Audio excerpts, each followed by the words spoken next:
It's my privilege to live, to call Professor Portioli, Professor Italo Portioli, who was my master and my teacher in as early as 40 years or more ago. And I asked him to do the final remarks to this meeting. Ladies and gentlemen, first of all, I would like to thank Roberto Valcavi for the underserved opportunity of making this final result. From the pioneeristic ethanol ablation of benign cystic tumors, thyroid nodules, the techniques of thermal ablation have had increasing use in the treatment of solid benign tumors. So, criteria of their efficacy have been continually expanded from the basic one on volume reduction rate and overall reduction rate to instantly cytoinactivation and key enzyme determination. The factors predictive of efficacy are still debated. However, they are certainly related to energy delivered or of tissues. Energy also deposited, as Gilles yesterday cited. And energy delivered depend on echogenicity, location, vascularization, and size of nodules. Well, now we know well that ablation is further, very, very further open beyond its origin and is proposed in even larger fields of thyroid pathology. Current indication, apart from established benign cyst nodules solids, are now interestingly indicated in recurrent thyroid cancer, in which is showed important result in terms of disappearance, recurrence, and symptom relief. New and more recent indications are arising about solid benign hyperfunctioning nodules and primary papillary thyroid microcarcinoma. Only exploratory can be defined in the use of ablation in follicular neoplasm less than 2 centimeters or more than 2 centimeters and in grave disease. But it's particularly interesting is anecdotal report in which non-metastatic medullary thyroid carcinoma dramatically normalized calcitonin at 6 months of treatment. But the more difficult fields of thyroid pathology, as locally advanced thyroid carcinoma, as Priano said, recurrent nodal neck thyrocarcinoma and metastatic thyroid lymphoma are open. Apart from extrathyroid indication, as Teresa Rago cited yesterday. Moving on comparisons, Roberto Belcavi said the ethanol ablation, laser radiofrequency, and all these techniques show comparable results. But we know that the evidence is quite different between the different techniques. And we would like to point out that different techniques can lead to different results, not only, but also that even in the same technique, different details can lead to different results. The comparison, ablation versus surgery, demonstrated RFI MWA importance with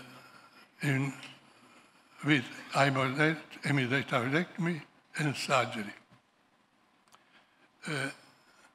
Ethanol ablation in surgery demonstrated either success of surgery but similar local recurrence.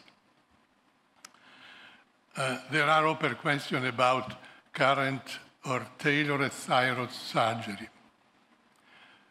And comparing ablation versus radioiodine,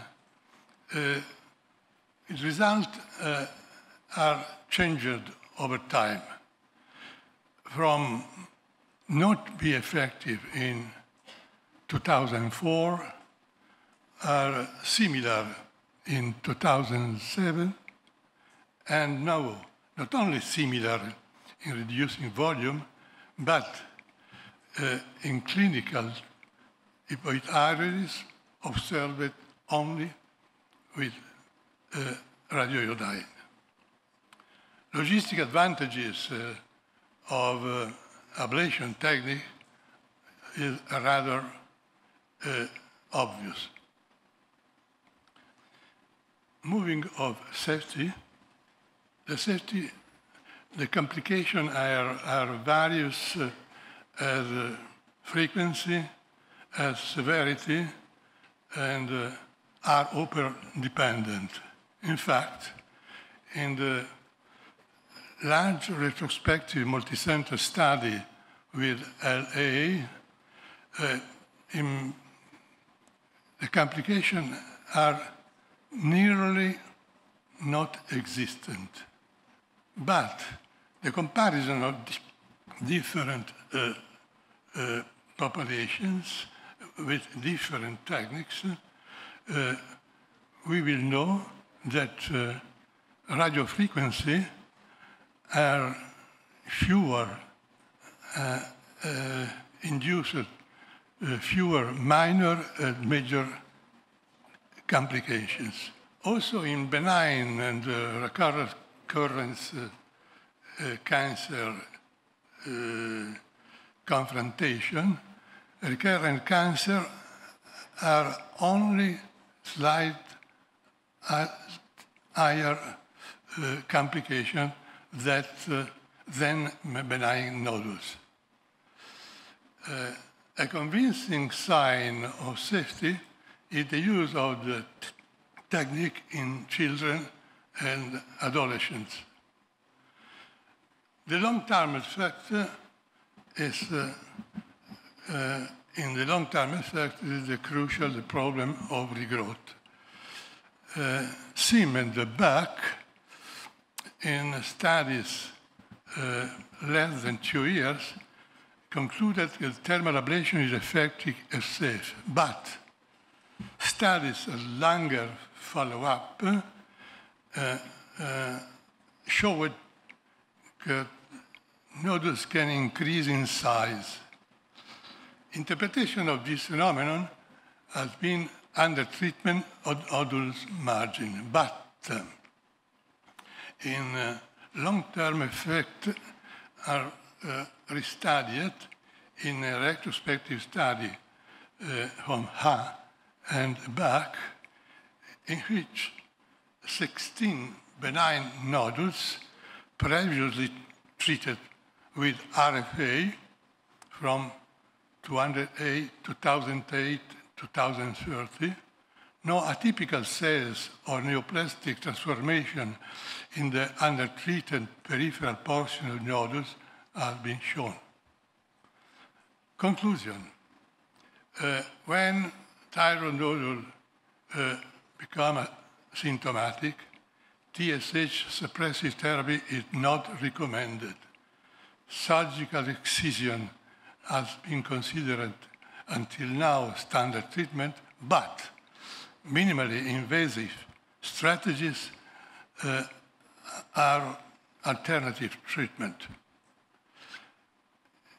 Within minimally invasive strategies, ethanol represents the first choice in cystic nodules, but not in mixed cystic nodules or pseudocystic nodules, with Valcavi demonstrated. Limitation in solid nodules is well known. The other thermal ablation techniques are largest evidence for RFA-LA, important result in MOAV, and initial result in IFO.